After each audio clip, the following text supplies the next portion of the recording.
ครับเปิดแล้วครับมาแล้วเนาะ เจริญธรรมยามค่ำคืนสาธุ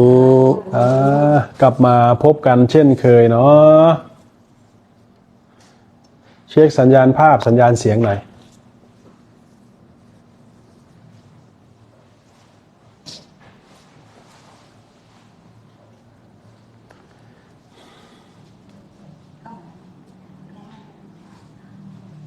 ครับเสียงโอเคครับพระอาจารย์ครับโอเคเริ่มต้นด้วยเรื่องอะไรดีล่ะพระอาจารย์ครับวันนี้เรามาที่หาดใหญ่นะครับแล้วก็ใกล้สตูลที่พระอาจารย์เคยไปอยู่ผมก็เลยอยากรู้ว่าตอนที่พระอาจารย์ไปอยู่เนี่ยเป็นยังไงบ้างครับที่สตูลใช่ไหมที่เกาะหลีเป๊ะเนาะครับโอ้มันนานมากแล้วล่ะ10 กว่าปี ตอนนั้นถ้ามาก็ต้องไปนั่งไปขึ้นเรือที่ปากบาลาท่าเรือนะพอนั่งเรือไปเสร็จปุ๊บก็จะมีเกาะตะลุเตาใช่แล้วเกาะตะลุเตาก่อนผ่านเกาะตะลุเตาเขาก็จะแวะแล้วก็เลยไปนั่นก็จะเป็นเกาะไข่ต้องไปแวะนะเกาะไข่ก่อนขึ้นแล้วก็เลยไปก็เป็นเกาะอาดังลาวีหลีเป๊ะอาดังเกาะหนึ่งเกาะลาวีอีกเกาะหนึ่งแล้วก็เกาะหลีเป๊ะอีกเกาะหนึ่งเขาเรียกรวมกันเป็นเกาะอาดังลาวีหลีเป๊ะใช้เวลาเดินทางในประมาณ2 ชั่วโมงนะประมาณ2 ชั่วโมงน้ำนี่ใสมากมองเห็นตัวปลาไปถ้าไปถึงเกาะแล้วจะรู้สึกหายเหนื่อยแต่ช่วงเดินทางเนี่ยถ้าไปช่วงมรสุมนี้ก็อาการหนักเหมือนกันโต้คลื่นไปนะเป็นสปีดโบ๊ทเมื่อก่อนก็นะอยู่ที่ลีเป๊ะพระอาจารย์ทำอาชีพอะไรครับอยู่ที่ลีเป๊ะตอนนั้นทำ2 อย่างนะทำที่เป็นเชฟอยู่ที่ลีเป๊ะรีสอร์ทด้วยแล้วก็เปิดร้านอาหารของตัวเองด้วยชื่อร้านติดเกาะนะอยู่หลังถนนคนเดินนะอยู่ตรงข้ามกับร้านยาของหมอรุดนะหมอรุดนี่เขาจะหน้าตาเหมือนคล้ายๆกันกับเราคนจะเรียกผิดนะหมอรุดกับเราจะเรียกผิดกันหน้าคล้ายๆกันครับแล้วร้านตอนนั้นเป็นยังไงบ้างครับอาจารย์ครับเศรษฐกิจดีไหมครับหรือว่าไงครับก็ประคองได้อยู่เพราะมันมีรายได้2 ทางนะรายได้2 ทางทั้งที่รีสอร์ทด้วยรีเป๊ะรีสอร์ทด้วยแล้วก็ที่อะไรนะที่ติดเกาะด้วย ชื่อเรียกชื่อติดเกาะนะสนุกดีนะเมื่อก่อนก็เห็นพระอาจารย์ตัดสินใจ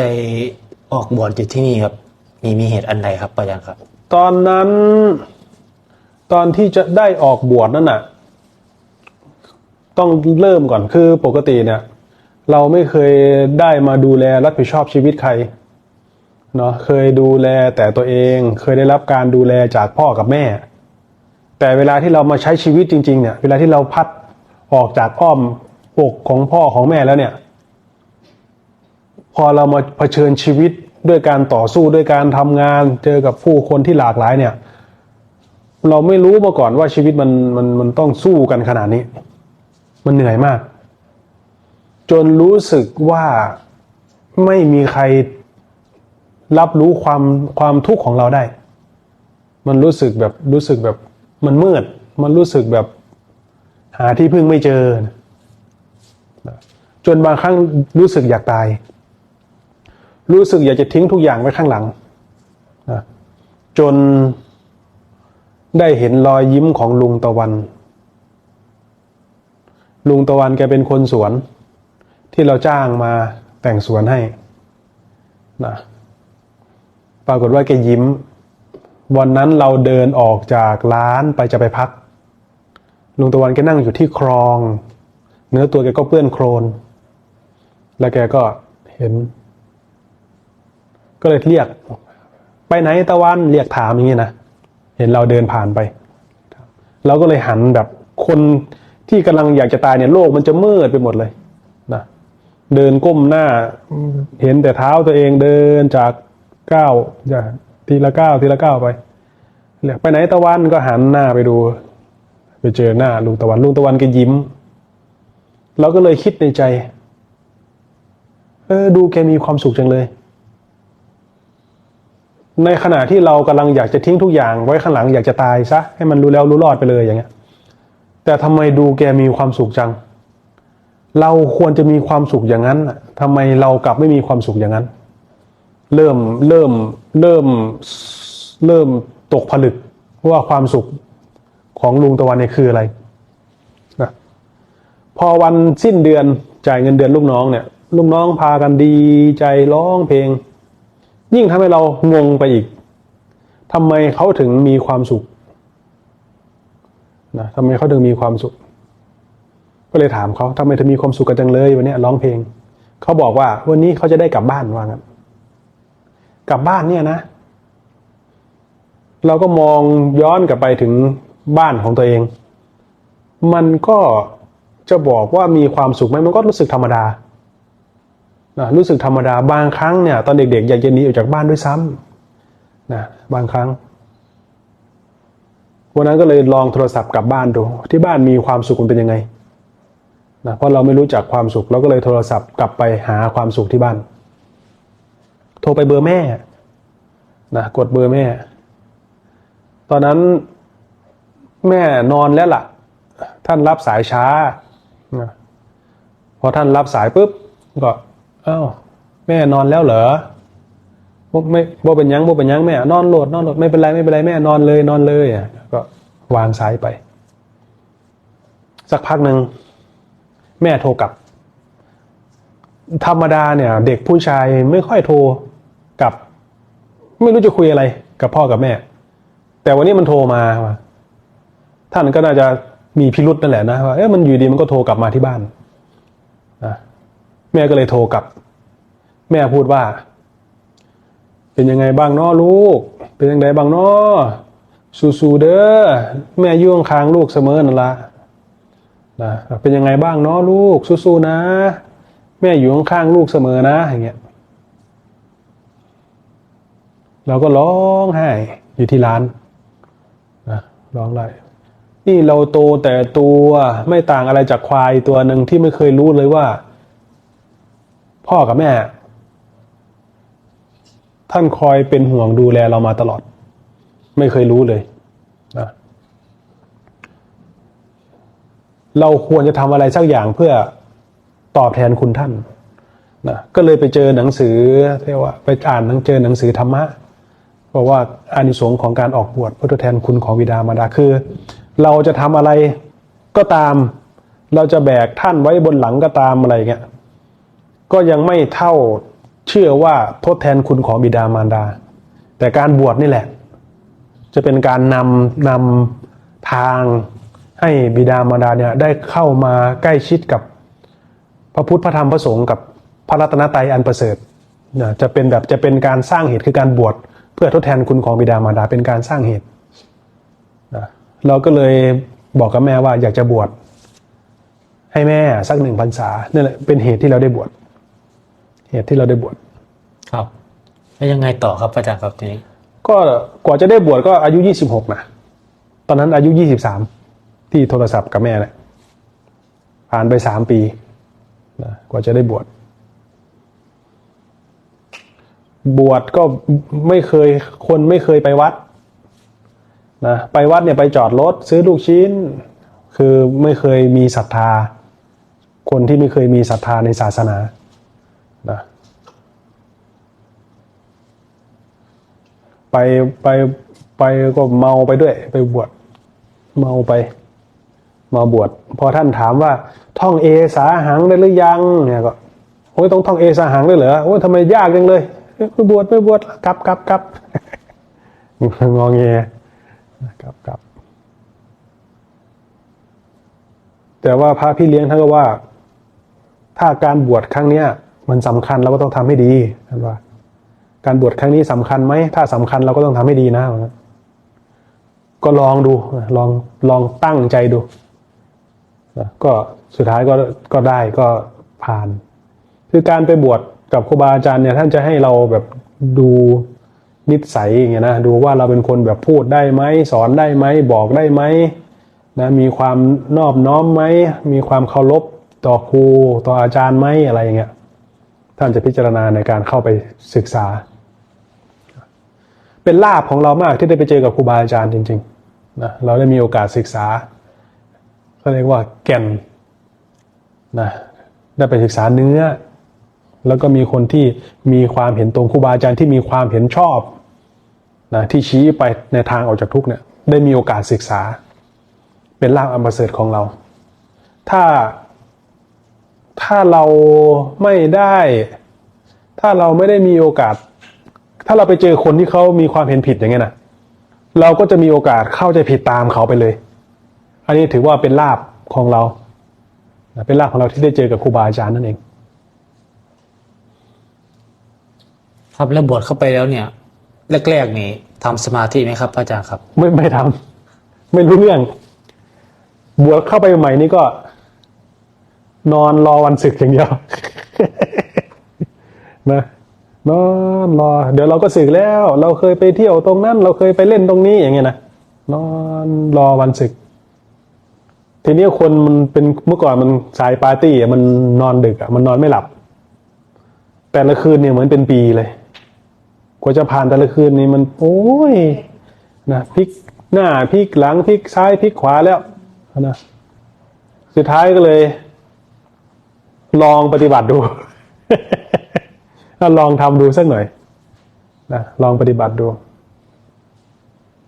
ตั้งกายตรงดำรงสติอยู่เฉพาะหน้าเนี่ยนะกำหนดลมหายใจเข้าพุทลมหายใจออกโทเนี่ยแหละทำเนี่ยแหละทำตามพระพุทธรูปนั่งไปสักพักหนึ่งนี่นานมากแล้วนะ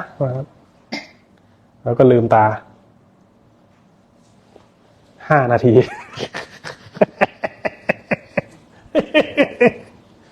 โอ้ยตั้งใจภาวนามันนานเหมือนจะเป็นปีเลยนะ5 นาทีว่างั้นเอาใหม่ตั้งสักพักหนึ่งว่าเราทำชั่วมานานเราเป็นคนดีไม่ได้หรอกว่างั้นไม่เคยแบบทำความดีอยู่ดีจะมาทำความดีใครมันมาพูดกับเราอยู่ดีวะไปจับตัวมันได้มันมีตัวหนึ่งคอยบงการคอยบอกนะว่ามันเป็นอย่างนั้นมันเป็นอย่างนี้นะลืมตาซะอย่ามานั่งไม่ได้แล้วหรอกว่างั้นเราเถียงมันได้ไหมไอ้ตัวเนี้ยลองเถียงมันดูก็เลยได้เถียงมันลืมตาหรือไม่ลืมหลับตาตัวอยู่วัดแต่ใจเนี่ยวิ่งไปโน่นที่เราเคยไปเที่ยวตรงนั้นเคยไปเล่นตรงนี้ไปไม่เคยเลยนะต้องกลับมาเรียนรู้ในความรู้สึกตัวอย่างเงี้ยรู้สึกตัวนะรู้สึกตัวไปคือรู้ให้ทันอิริยาบถต่างๆที่เราอยู่เราทำอะไรแล้วก็แบบรู้สึกตัวว่าเราอยู่อะไรทำอะไรคือมันต้องเรียนรู้ไปอย่างนี้นะเรียนรู้แบบจริงๆไม่ให้ใจเนี่ยมันไปไกลหาเครื่องระลึกให้มันเอาปัจจุบันเอาความรู้สึกตัวเนี่ยเป็นเครื่องระลึกให้มันที่เราฝึกแล้วหลังจากฝึกแรกๆเนี่ยยังไม่เกิดความศรัทธาใช่ไหมครับอาจารย์ครับยังคือได้แค่ทนแบบทนทำไปอย่างนั้นอ่ะทนทำไปทนทำไปสู้ทนไปนะแล้วพระอาจารย์เป็นอะไรถึงเกิดความศรัทธาที่จะปฏิบัติจริงๆมันมีวันหนึ่งที่ลงน้ำร้อนเขาพูดคุยกันเรื่องการนั่งสมาธิองค์นั้นเป็นยังไงบ้างท่านนั่งภาวนาองค์นี้เป็นยังไงบ้างเขาคุยกันนะโอ้องค์นั้นแบบจิตสงบเห็นแสงสว่างคนนั้นแบบมีความสุขมากอะไรเงี้ยไอเราเห็นแต่ความชั่วตัวเองแล้วก็สงสัยเราก็ปฏิบัติอยู่นะแต่ทำไมเรากลับไม่เห็นสิ่งเหล่านั้นเหมือนเขานะสงสัยไอเราเนี่ยเห็นแต่ความชั่วเราเคยทำให้แม่ร้องไห้นะเคยไปเบียดเบียนนะเคยหาแต่เหตุผลดีๆเอาไว้ปกป้องตัวเองนะ ตอนทะเลาะกันกับแฟนเมื่อก่อนนะแบบว่าเห็นความชั่วตัวเองมากกว่านะแล้วเราปฏิบัติไปมันไม่ได้อะไร มันบอดอะในขณะที่เรากำลังไข้ควรอยู่ว่าเราแบบผิดพลาดอะไรไปหรือเปล่าอย่างเงี้ยนะย้อนกลับไปเราผิดพลาดเราปฏิบัติอะไรผิดไปหรือเปล่าในใจก็ผุดธรรมะบทหนึ่งขึ้นมาว่าเธอยังหยาบอยู่มากว่างั้นก็มาทบทวนตัวเองอ๋อเราประมาทพระพุทธเจ้าพระพุทธเจ้าไม่มีบุญไม่มีบาปไม่มีเราประมาทพระพุทธประมาทบุญประมาทพระอริยเจ้าถ้าพระอริยเจ้ามีท่านคงขอให้เราดูบ้างแล้วแต่ที่เราเจอคนที่ไปบวชเนี่ยเหมือนเพิ่งออกจากคุกมามีปัญหาชีวิตไม่สามารถเลี้ยงตัวเองได้แล้วเนี่ยถ้าลูกเราเป็นคนดีจะไปบวชทำไมอยู่นี่ก็ดีอยู่แล้วอะไรเงี้ยมันก็เลยเป็นความเข้าใจผิดว่าการบวชเนี่ยเป็นความจนตอกเพราะนั้นแล้วเราก็ประมาทว่าพระพุทธเจ้าไม่มีบุญไม่มีบาปไม่มีการที่เราไปประมาทพระรัตนตรัยเนี่ยแล้วไม่น้อมใจในการศึกษาเนี่ยทำให้ความรู้มันหยาบมันก็เลยรองรับทำขั้นละเอียดไม่ได้นั่นเองนะเราก็เลยขอขมากรรมนะขอขมากรรมถ้าข้าพเจ้าได้เคยล่วงเกินพระพุทธเจ้าพระธรรมพระอริยสงฆ์ทั้งหลายด้วยความไม่รู้ด้วยความรู้เท่าไม่ถึงการก็ดีทั้งตั้งใจก็ดีทั้งไม่ตั้งใจก็ดีด้วยความหลงก็ดีขอให้พระพุทธพระธรรมพระสงฆ์โปรดงดโทษให้แก่ข้าพเจ้าด้วยจิตสำนึกจากใจเลยนะน้อมใจขอขมากรรมทีนี้พอมาหัดนั่งภาวนาใหม่มันก็ยังมีเรื่องแฟนนะเรื่องแฟนเรื่องงานมันตามมาอยู่คือสภาวะมันจะเป็นแบบเราพยายามจะรู้สึกตัวในปัจจุบันแต่ก็มีเรื่องกังวลใจให้เราระลึกถึงเรื่องงานระลึกถึงเรื่องแต่งงานระลึกถึงเรื่องมันแบบกวนใจเราอยู่มันยังสลัดไม่ออกถ้าจะพูดนะมันยังมีเรื่องคาใจอยู่นั่นแหละนะเรื่องคาใจเนี่ยเป็นอุปสรรคนะมันเป็นแบบตัวขวางกั้นเราเรื่องคาใจต้องเคลียร์ออกให้ได้นะแล้วก็เลยแบบถอนแบบความตั้งใจว่าเราจะไปทำตรงนั้นจะไปอะไรเงี้ยแบบขอถอนเอาไว้ก่อนยังไม่ทำอะไรตอนนี้ขอปฏิบัติธรรมอย่างเต็มที่เพราะอาจจะเป็นโอกาสเดียวในชีวิตที่เราได้มีโอกาสมาบวชเพื่อปฏิบัติธรรมก็เลยลองปฏิบัติดูทุ่มลงไปดูนะพอน้อมใจลงไปในการศึกษาเท่านั้นแหละมันมีศรัทธานะตาที่เคยมองไปมันทิ้งไปเลยนะเสียงมันทิ้งนะอดีตมันทิ้ง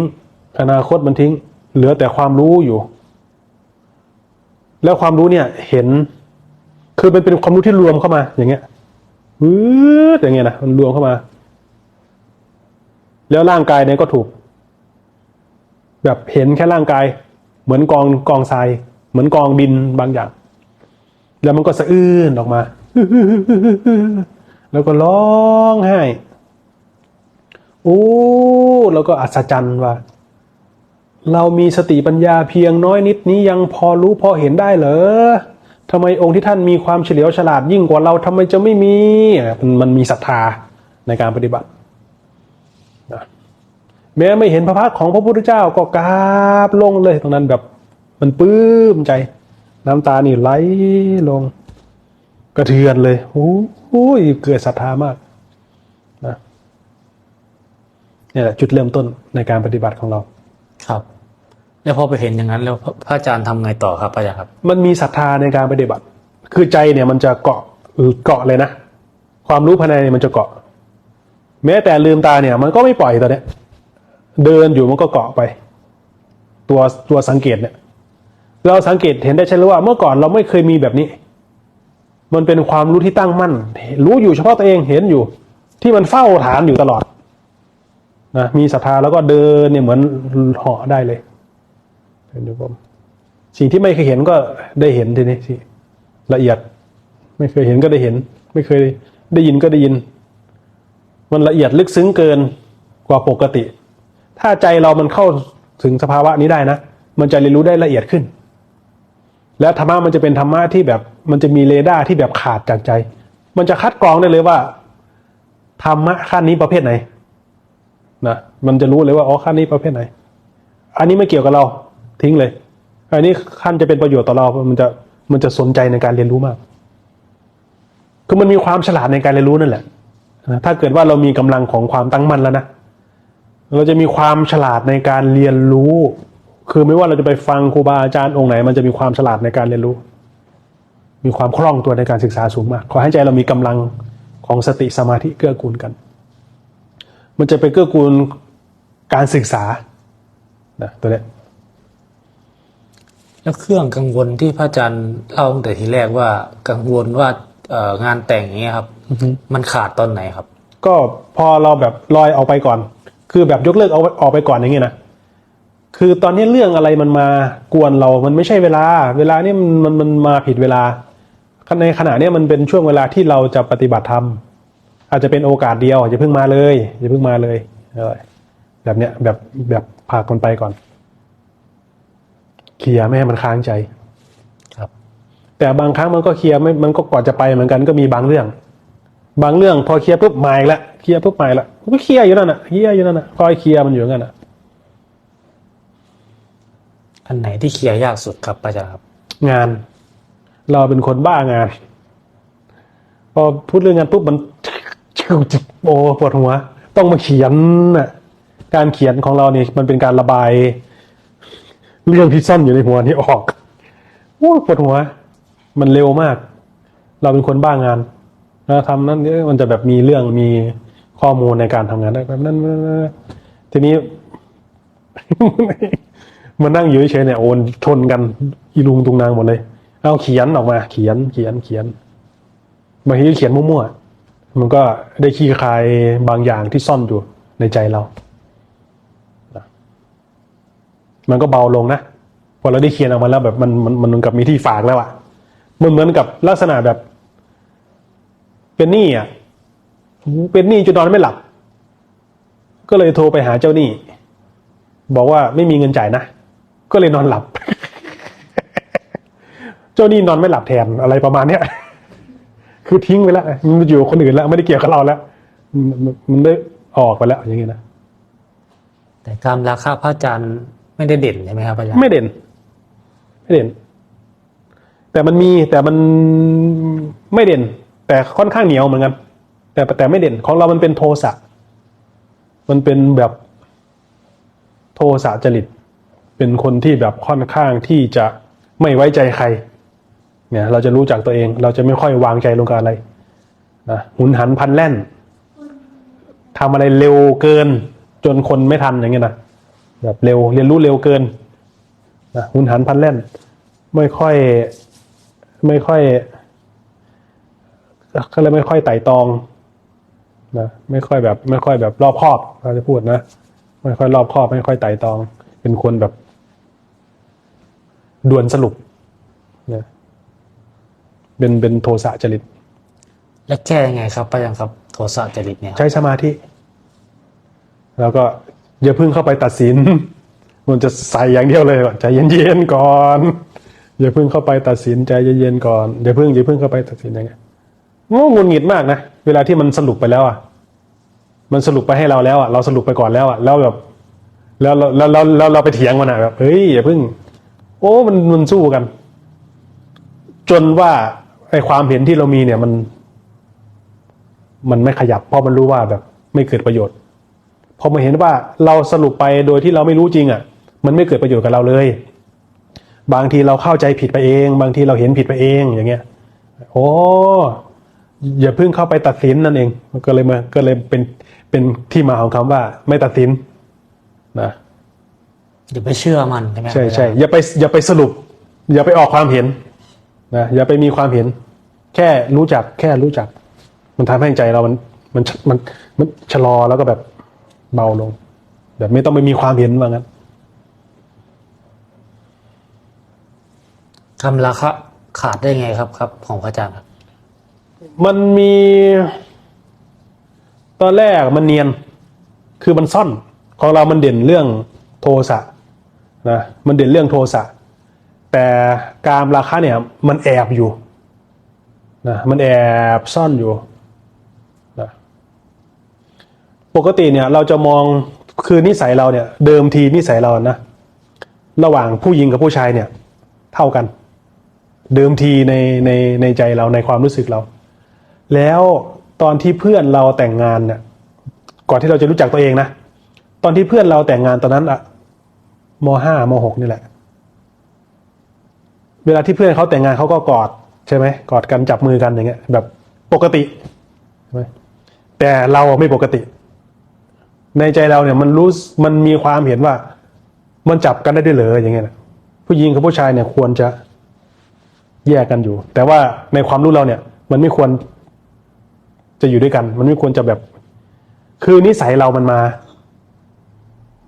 าอยู่แบบมันมาอยู่ว่าแบบมันถูกแยกกันอยู่อย่างเงี้ยไม่รุนแรงนะทีนี้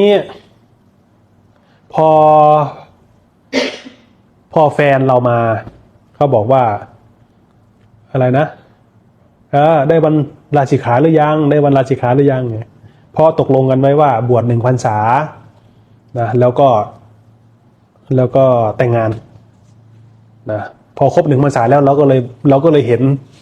ความชั่วในใจตัวเองก็รับตัวเองไม่ได้หรอกก็ไม่อยากจะไปทำให้เขาต้องทุกข์ใจนะก็เลยบอกเขาไปว่าไม่ต้องรอเราแล้วนะอยากจะไปแต่งงานอะไรก็แต่งงานได้เลยไม่ต้องรอเราแล้วแบบนี่เป็นเป็นเรื่องที่ดีมากที่แบบที่เขาจะได้ไม่ต้องมาทุกข์กับเราอีกต่อไปอย่างเงี้ยแบบพอแล้วอย่างเงี้ยนะแบบบอกเขาพอบอกเขาไปอย่างนี้ใช่ไหมตกตอนเย็นตอนกลางวันบอกว่าไปไหนก็ไปอย่างนั้นตกตอนเย็นบอกว่าไปพูดอย่างนี้ได้ยังไง ไอ้ข้างในมันมีตัวที่มันอยู่ข้างในที่มันแบบคอยยึดถือว่าเป็นของเราอยู่ตัวนี้เหนียวคือมันจะแบบมันจะเป็นเราเรียกว่ากิเลสคือตัวยึดถือเอาเนี่ยยึดถือเอาเหนียวแน่นมากแล้วแบบอันนี้เป็นของเราอันนี้พื้นที่มันจะคอยแบบใครมาลุกล้ำมันจะเด่นมาลุกล้ำพื้นที่ส่วนตัวมันก็จะเด่นใครมาแตะแบบทุกเมื่อทุกเด่นนั่นแหละความสำคัญตัวยิ่งทุกข์มากนั่นแหละยิ่งเราทุกข์มากนั่นแหละคือตัวเองคือความสำคัญตัวนั่นแหละมันทำให้เราเป็นทุกข์มากนะแต่ของเราเนี่ยมันเบาบางมาทุกข์อยู่แต่ไม่ทุกข์อย่างเงี้ยนะมันทุกข์เราเคยกระดูกหักแต่ไปทำงานได้เป็นเดือนหมอยังงงหมอบอกบ้าหรือเปล่าวะกระดูกหักนะไม่ใช่กล้ามเนื้อฉีกไม่ใช่ข้อพลิกกระดูกหักหมองงเลยไปทำงานเฉยคือเรื่องเหล่านี้สำหรับเราเองนะมันเหมือนกับเป็นของอาศัยที่มันไม่ใช่ของจริงนะกายก็ดีนะมันถูกแยกออกไปแม้แต่กายเนี้ยมันถูกแยกออกไปถูกแยกฝังไปเงี้ยนะแล้วทีนี้เราไปเห็นตัวจริงของมันตอนนั้นมันเป็นช่วงจังหวะที่เราสลบไปนะทีนี้มันสร้างผู้หญิงคนหนึ่งขึ้นมาในใจเรามันเป็นผู้หญิงที่มาจากจิตใต้สำนึกส่วนลึกของใจคือแบบถูกใจมันที่สุดเลยว่างั้นเถอะนะคือมารที่แท้จริงคือใจตัวเองมารเนี่ยเราเรียนรู้อะไรเนี่ยมันจะรู้กับเรามันจะรู้เหนือเราไปเลยนะมันสร้างขึ้นมามันสร้างแบบมันสร้างบรรยากาศให้เราด้วยนะตรงนั้นมันเป็นชายทะเลนะผิวขาวนะแบบมันสร้างของมันอะแล้วพอเราเห็นปุ๊บเราก็จะเข้าไปยึดถือเอาเป็นเจ้าของมันขยับไปแล้วสักพักนึงจิตสำนึกมันรู้สึกตัวปุ๊บขึ้นมาบอกนี่เราบวชอยู่นะพอความรู้สึกตัวมันเริ่มขยับอะพอความรู้มันเริ่มขยับปึ๊บอย่างเงี้ยผู้หญิงคนนั้นก็เริ่มแก่ไปเรื่อยๆนะจาก18 19เป็น20เป็น25เป็น30เป็น35เป็น40เป็น45นะจากเด็กหญิงสาวกลายเป็นน้ากลายเป็นป้านะแล้วก็แบบท้องแล้วก็แตกแล้วก็ค่อยๆเปื่อยสลายลงแล้วแบบโอ้โหมันดิ้นอย่างนี้เลยไอ้ตัวที่จะเข้าไปยึดถือเอาเนี่ยบอกโอ้โห อันนี้มันยังไม่ประจักษ์ชัดเท่ากับมันเด้งเข้ามาเห็นตัวเองนะพอมันเห็นข้างนอกแล้ว มันต้องเข้ามาเห็นตัวเองด้วยนะมันโผล่เข้ามาปุ๊บทีนี้ตัวเองเปื่อยหน้านี้เปื่อยหัวโล้นๆนี่แหละหน้านี้เปื่อยออกเฮ้ยจับดูนี่เลือดเต็มมือเลยเอ้ยอะไรวะเนี่ยนะจากเราก็กลายเป็นอาเหมือนกันแล้วก็กลายเป็นลุงเหมือนกันทีนี้แล้วก็กลายเป็นตาเหมือนกันสุดท้าย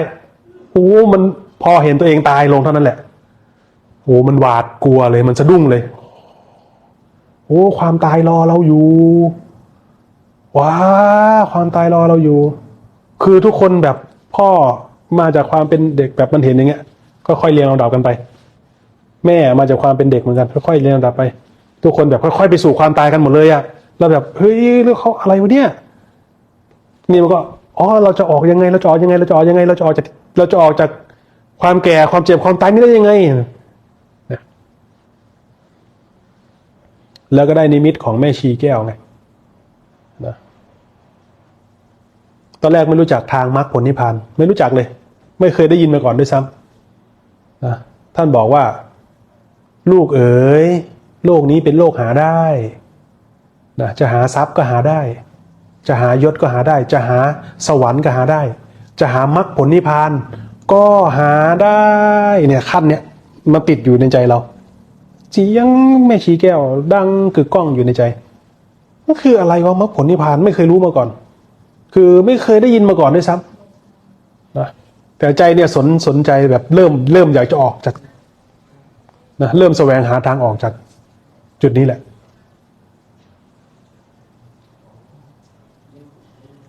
พอไปเจอนิมิตแล้วพระอาจารย์มีกำลังใจทำต่อใช่ไหมครับใช่ก็เริ่มศึกษาว่าอะไรคือมรรคผลนิพพานมรรคผลนิพพานคืออะไรคือทางที่นำพาสรรพสัตว์ออกจากทุกข์ประกอบด้วยอะไรก็มาเห็นทางมรรคก็สรุปก็คือการบวชแล้วก็ดำเนินตามพระพุทธเจ้าที่เราว่าเอ้าก็ท่านสอนหมดแล้วนี่แล้วยังให้ต่ออะไรทีนี้คือมรรคผลนิพพานก็คือทางนี้แหละท่านว่า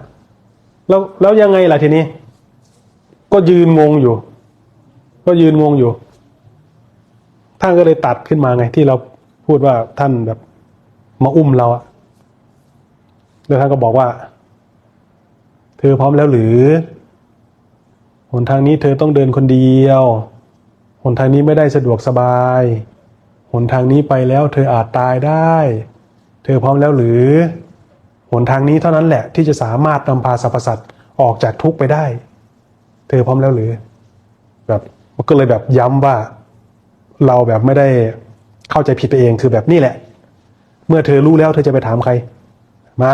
อย่างเงี้ยนะก็เลยไม่ได้ลังเลไม่ได้รีรอก็เลยรู้เลยว่าตัวเองแบบเจอทางของตัวเองแล้วก็ทุ่มเต็มที่เลยใช่ไหมครับอาจารย์ใช่ก็เขารู้แล้ว รู้จากทางเดินแล้วแล้วช่วงที่ฝึกนี่ฝึกหนักไหมครับอาจารย์ครับก็หนักอยู่ใช้เวลาฝึกหนักอยู่เหมือนกันฝึกจนไม่ได้นอนเลยนะครับอาจารย์โอ้จนสลบอะน้ำหนัก95แล้ว65ลืมตาอยู่ที่ทางเดินจงกรมเนี่ยหน้านี้ติดขนาดนั้นนะพร้อมตอนนั้นคนเห็นก็ถ้าคนรู้จักเราใหม่ๆนะจะรู้ว่าเราแบบเอาจริงมากนะเอาจริงมากจนแบบไม่มีใครเข้าหาเพราะว่าเราแบบเอาจริงแบบจริงเอานะแต่มันจะเกิดประโยชน์ต่อผู้คนนะเราก็เลยมาแบ่งปันประสบการณ์นะแบ่งปันประสบการณ์ตามที่จะเกิดประโยชน์ต่อเขานะครับเป็นธรรมะที่แบบไม่เคยได้ยินครับอาจารย์ครับก็ลึกซึ้งมากครับอาจารย์ครับอาจารย์ครับมีคำถามค้างนะครับอาจารย์ครับบางครั้งความหวังดีของเรามันกลับไปทำร้ายคนอื่นเราควรใช้ความหวังดีอย่างไรถึงจะไม่เบียดเบียนตัวเองและผู้อื่นครับโอ้ต้องพิจารณาให้แยบคาย นะจำได้ไหมเราเคยพูดเรื่องเราไปอยู่ในป่า แล้วเราไปบิณฑบาตจากถ้ำมาบ้าน6 กิโลครึ่งทีนี้ขากลับไปมันเข้าป่าแล้วนะพอเข้าป่าไปแล้วเนี่ยมันไปเจอปลาช่อนตัวหนึ่งเขาเรียกปลาลูกคอกเนี่ยมันจะเข้าป่า ถ้าคนเข้าป่าจะเคยเห็นปลาลูกคอกมันชอบเดินป่าไอ้เราก็ใจดีงั้นเห็นปลาลูกคอกบืนอยู่บนโคกใช่ไหมเราก็เลยพาไปปล่อยบ่อน้ำก็จับไปเอาไปปล่อยที่บ่อน้ำเพราะมีอยู่บ่อเดียวในบริเวณนั้นพอไปปล่อยเสร็จปุ๊บก็มีเสียงตามมาบอกว่าเมื่อกี้เพิ่งมาจากบ่อนี้แหละเมื่อกี้เพิ่งมาจากบ่อนี้แหละไอ้เราก็ใจดีหวังดีไงก็ไม่รู้เขาจะไปไหนไงก็นึกว่าจะหาบ่อน้ำพอปล่อยพวกเมื่อกี้เพิ่งมาจากบ่อนี่แหละอ้าวไม่เป็นไรอยู่ไปก่อนแล้วกันรอฝนค่อยไปใหม่เนาะกับเรื่องหนึ่งเรื่องโซดาไงโซดา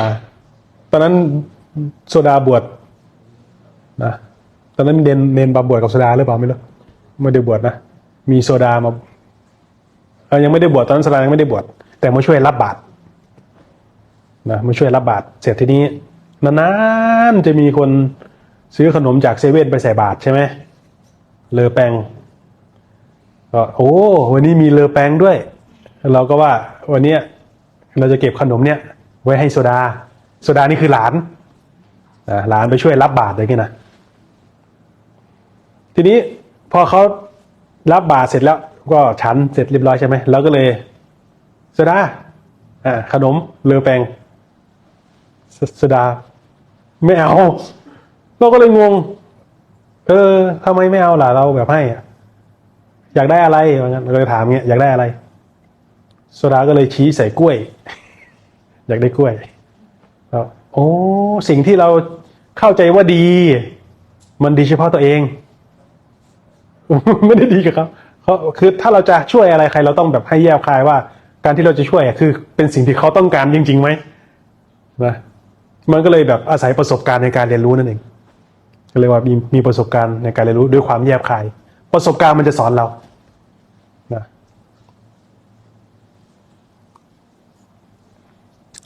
พระอาจารย์ครับ ผู้รู้ธรรมกับผู้เห็นธรรมแตกต่างกันอย่างไรครับ ผู้รู้ถามให้งงนะเนี่ย เล่นเอางงเลยรู้กับเห็นนะผู้รู้ธรรมกับผู้เห็นธรรมใช่ไหมมันต่างกันยังไงก็รู้กับเห็นมันเขียนคนละตัว มันก็เลยไม่เหมือนกันเนาะถามให้งงนะเนี่ย กับสอบถามครับ การฝึกภาวนาแบบอานาปานสติ นั่งดูลมอย่างเดียวสามารถปิดอบายภูมิได้ไหมครับสาธุครับคือการฝึกอานาปานสติเนี่ยจะเกื้อกูลให้การศึกษาของเราเนี่ยมันเกิดความกระจ่างแจ้งในธรรมเมื่อใดก็ตามที่เรากระจ่างแจ้งในธรรมเมื่อนั้นแหละคือการปิดอบายภูมินะคือมันเป็นเหตุนะเป็นการสร้างเหตุนั่นเองนะต้องอาศัยเป็นทางเดินใช่ไหมครับอาจารย์ใช่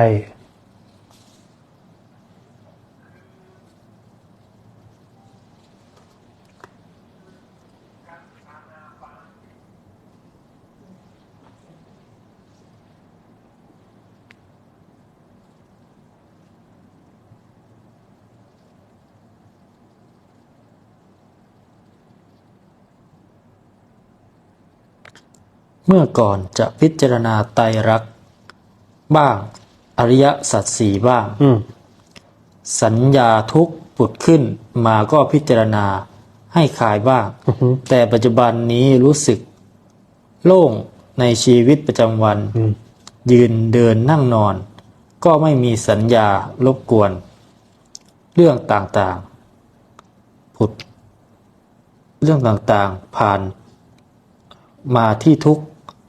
เจอในชีวิตประจำวันก็ไม่มี นี่น่าจะเป็นประโยคบอกเล่าครับอาจารย์ครับอนุโมทนาด้วยนะดีมากนะ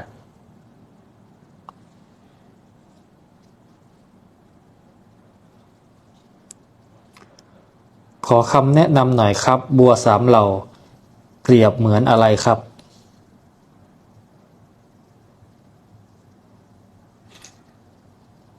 บัวสามเหล่าไหนเนาะบัดทีนี้เคยได้ยินแต่บัวสี่เหล่าครับอาจารย์ครับอ๋อเขาอาจจะเอาสามเหล่ามาแล้วก็เหลืออีกเหล่าหนึ่งไว้ นะก็บัวสามเหล่าเนาะบัวสามเหล่าคืออีกอันนึงยังไม่ทันเป็นบัวไงยังอยู่ยังไม่งอก ก็เลยเรียกบัวสามเหล่าอีกอันนึงยังไม่งอกออกมาจากโคลนนะแล้วมีอะไรล่ะอุคติตันยูเนี่ยเปรียบเสมือนกับดอกบัว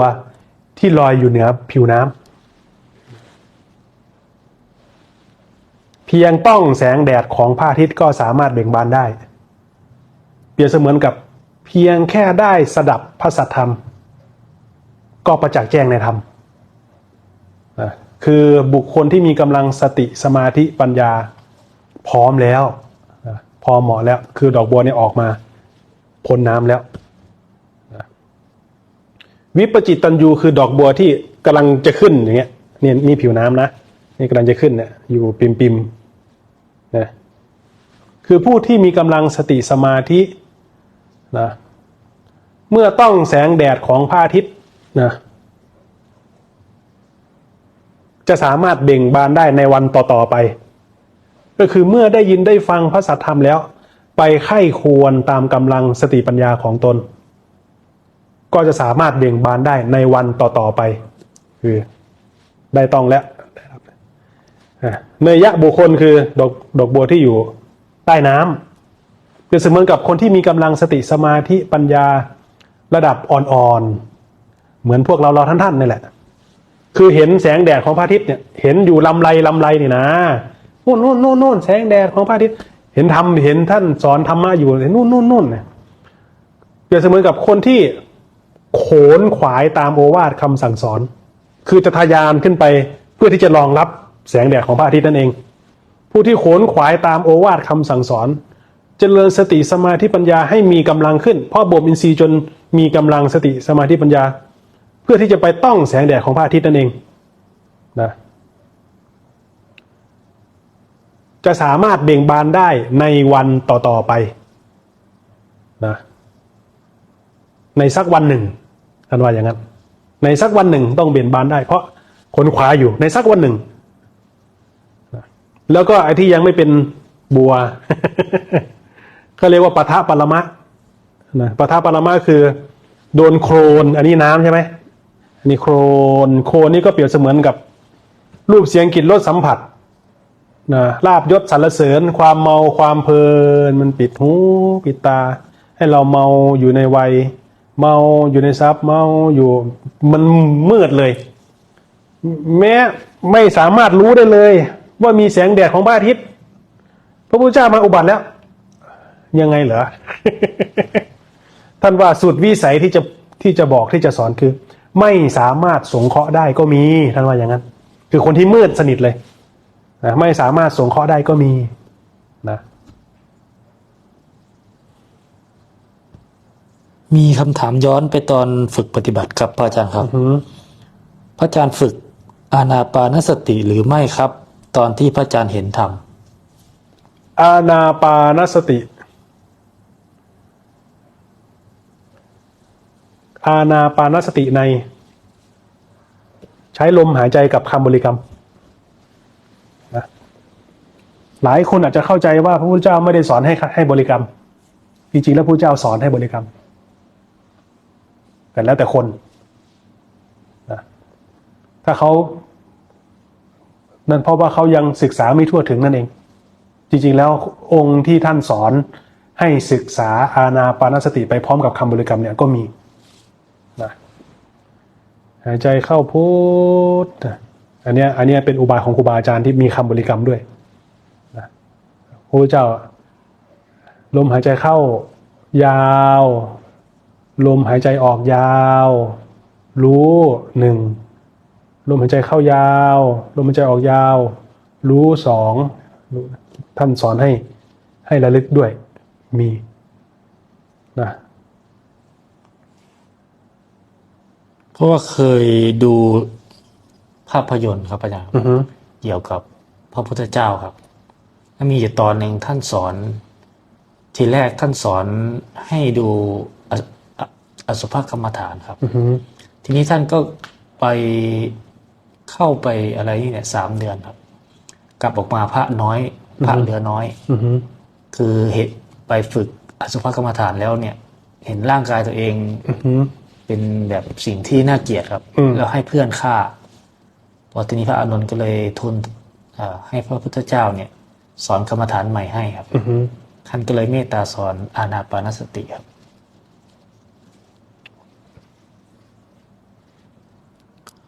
กราบเรียนถามพระอาจารย์ครับผมเดินจงกรม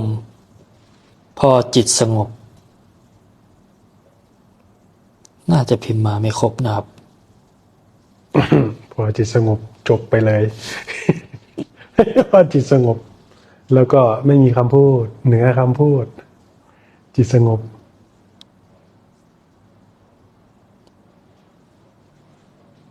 อ๋อเขาพิมพ์มาต่ออยู่ครับพระอาจารย์ครับกับเรียนถามพระอาจารย์ครับ พอจิตสงบเห็นอนูเล็กๆใสๆลอยอยู่ในอากาศมองไปที่พื้นดินก็เห็นดินและทุกสิ่งกำลังสลายลงเหมือนกองทรายที่พังทลายลงแต่มีของใหม่เกิดขึ้นมาแทนและแล้วจะมีเสียงบอกให้เราทำงานล่วงหน้าครับผมเข้าไปสู่สภาวะอะไรครับตัวนี้ค่อนข้างละเอียดมากละเอียดมากเลยนะทีนี้แค่เห็นไปเรื่อยๆมันจะทำงานเองนะแค่รู้ไปเรื่อยๆทำงานเองแต่เนี้ยรู้นะความรู้ประเภทนี้ละเอียดมากพระอาจารย์ครับมีคำถามย้อนไปถึงแม่ชีแก้วครับพระอาจารย์รู้จักแม่ชีแก้วมาก่อนไหมคะเมื่อก่อนไม่รู้จักแม้เห็นครั้งแรกเนี่ยก็ยังงงอยู่ว่าใครจนแบบต้องไปตามหาว่าเป็นใครอย่างเงี้ยแบบพูดให้เพื่อนฟังเนี่ยนะเพื่อนก็เลยแบบรู้จักองค์นั้นไม่รู้จักสักองค์อ่ะก็ไปดูรูปที่หน้ากุฏิครูบาอาจารย์สิอย่างนั้นพอไปเห็นรูปเท่านั้นแหละขาอ่อนเลยนะถึงรู้ว่าเป็นแม่ชีแก้วแม่ชีแก้วเสียงล้ำนะเก่งมากตรงนี้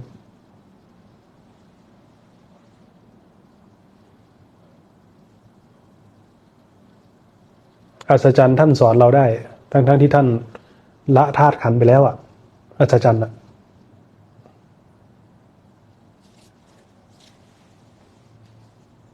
แสดงว่าครูบาอาจารย์ที่นิพพานไปแล้วก็ยังมีพลังงานของท่านที่มาสอน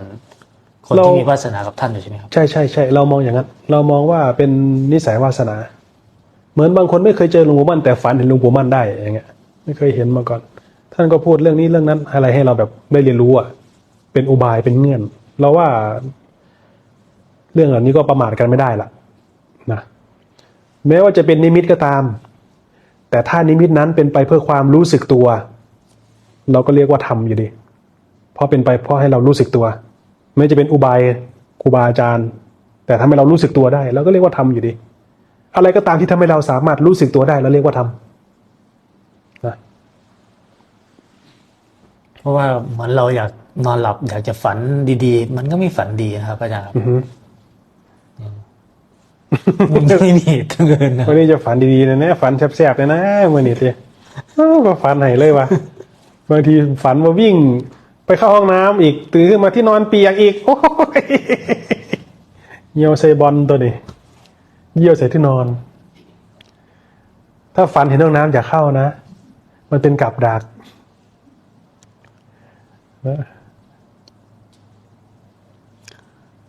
ถามครับฝึกดูลมไปเรื่อยๆเห็นทุกข์เลยใช่ไหมครับมันจะมีเงื่อนอยู่นะฝึกดูลมไปแล้วก็ค่อยเฝ้าสังเกตไปเรื่อยๆนะอย่าไปหมายไว้ มันจะค่อยๆเห็นไปเรื่อยๆนะ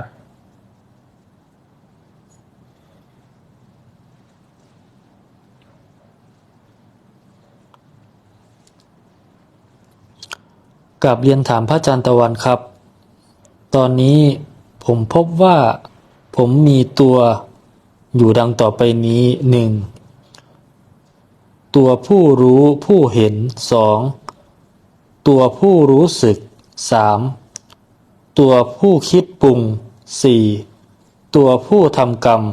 5. ตัวผู้รับกรรม ดังกล่าวที่กล่าวมาแล้วนี้มันเป็นตัวเดียวกันหรือไม่ หรือยังมีเพิ่มอีกช่วยอธิบายให้กระจ่างสักครั้งครับแค่เห็นก็พอแค่เห็นก็พอนี่ก็ละเอียดพอแล้ว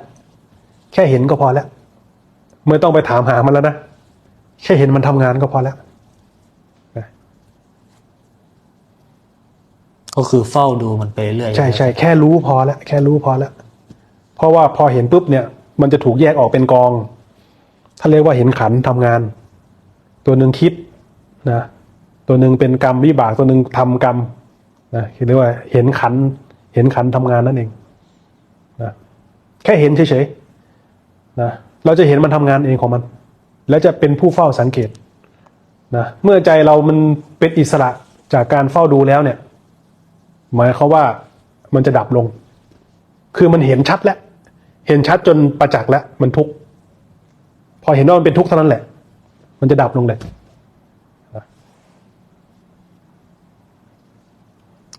ขออนุญาตกราบเรียนถามพระอาจารย์การภาวนาอานาปานสติจะสามารถลดวิบากกรรมได้ไหมเจ้าคะกราบสาธุเจ้าค่ะลดได้นะลดได้เพราะเราไม่ทำกรรมเพิ่มนะการฝึกเจริญอานาปานสติทำให้เรื่องที่เรามีเครื่องเบรกอะนะเครื่องเบรกไม่ให้เราแบบตามกรรมไปคือการฝึกสตินั่นแหละเรียกว่าการพัฒนากรรมก็ได้นะถ้าเราพัฒนากรรมจนเข้าขั้นเป็นพระอรหันต์เนี่ยนะกรรมนั้นก็ยุติลงนะวิบากกรรมอะไรก็แบบเคลียร์ในชาตินี้หมดเลยนะ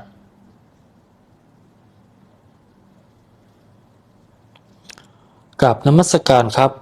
เราจะทำลายทิฏฐิได้อย่างไรครับก็ไม่ออกความเห็นนั่นเองทิฏฐิคือความเห็นที่เรามีนะเรียนรู้ยอมรับไม่ตัดสินเรียนรู้ในสิ่งที่เราเผชิญยอมรับทั้งชอบใจและทั้งไม่ชอบใจทั้งสุขทั้งทุกข์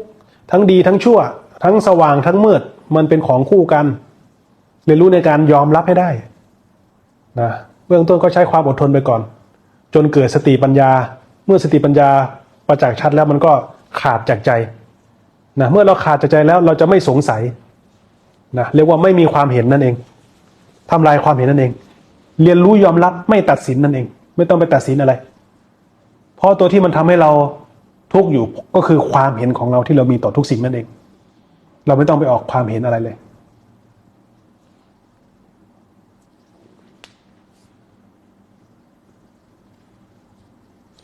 ฝึกไปฝึกมาเห็นหน้าพระอาจารย์งงเลยครับ ฝึกไปฝึกมาโผล่มาเจอหน้ากันได้ยังไงนะพูดเหมือนเพื่อนเราเลยนะ เพื่อนเรานะเรียนถามค่ะเดินปัญญาทำอย่างไรเกิดขึ้นเมื่อพร้อมหรือคะใช่นะเมื่อคือเรื่องของสติปัญญาเนี่ยมันมีความหยาบความปานกลางความละเอียดมันขึ้นอยู่กับอินทรีย์ที่เพาะบ่มนะถ้าเราเพาะบ่มแล้วเนี่ยระดับภูมิความรู้เนี่ยมันก็จะขยับตามภูมิของอินทรีย์นั่นเองนะมันต้องอาศัยการเพาะบ่มด้วยความมันถึงจะรองรับกันคนก็เลยมีพฤติกรรมที่ต่างกันสังเกตดูไหมนะเห็นไหมเขาเอาคนนั่งสมาธิไปตรวจสอบไปเช็คสมองอ่ะเขาก็ไปค้นพบว่าโอ้คนที่ฝึกสมาธิเนี่ยเขามีเฟรมที่ทำให้แบบเขามีความรู้สึกในความยับยั้งชั่งใจเพิ่มขึ้นมีความอดทนมากขึ้น นะมีการตัดสินใจดีขึ้น มีการเรียนรู้อะไรที่ละเอียดซับซ้อนได้ลึกขึ้นอย่างเงี้ยมีความเห็นอกเห็นใจคนอื่น ลึกซึ้งขึ้นอย่างเงี้ยนะคือมันขึ้นอยู่กับสมบัติของตัวเองนะคือการเพาะบ่มอินทรีย์พละนี่แหละนะ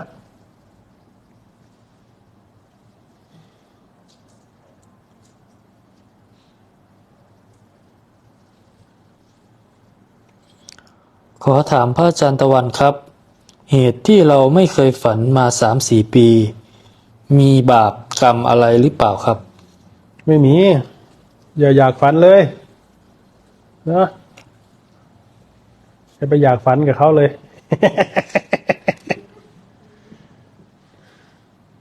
เหมือนคนเห็นผีเห็นไหมคนเห็นผีเคยเล่าให้ฟังยัง ที่ว่าหมอ เวลาที่คนเขาจะตายเขาจะให้หมอเนี่ยไปช่วยเช็ค ว่าแบบตายจริงหรือยังอย่างเงี้ยนะแบบเครื่องบอกว่าตายแล้ว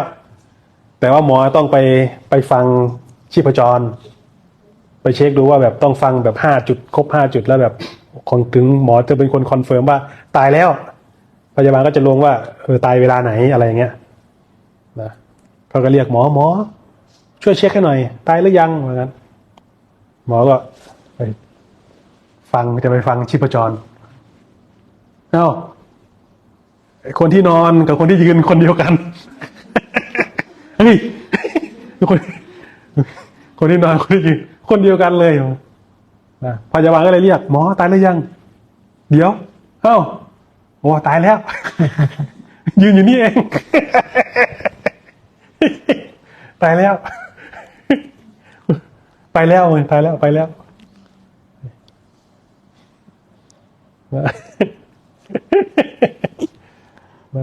คนไม่อยากเห็นคนไม่เห็นอยากเห็นก็มีเห็นไหมคนเห็นไม่อยากเห็นก็มีคนเห็นไม่อยากเห็นก็มีแต่มันมักกลับกันนะกิเลสมันชอบเล่นอยู่ในมิติของใจนะ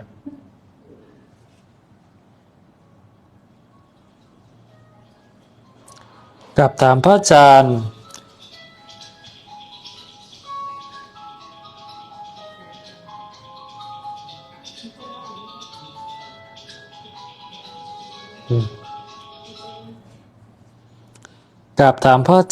นั่งสมาธิแล้วปวดหัวเหมือนมีอะไรวิ่งรอบหัวครับ นี่แหละ ครับมันวิ่งซ้อนไซไปครับ อดทนหน่อยเนาะอดทนเรียนรู้ไปอะไรที่มันเกิดขึ้นได้มันย่อมดับลงได้เหมือนกันนะแต่การฝึกเนี่ยอย่าไปจ้องมันมากแค่สังเกตก็พอ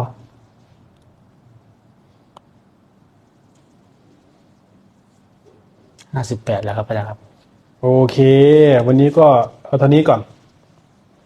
ก็ขอให้เจริญในธรรมโดยทั่วหน้ากันทุกท่านเนาะ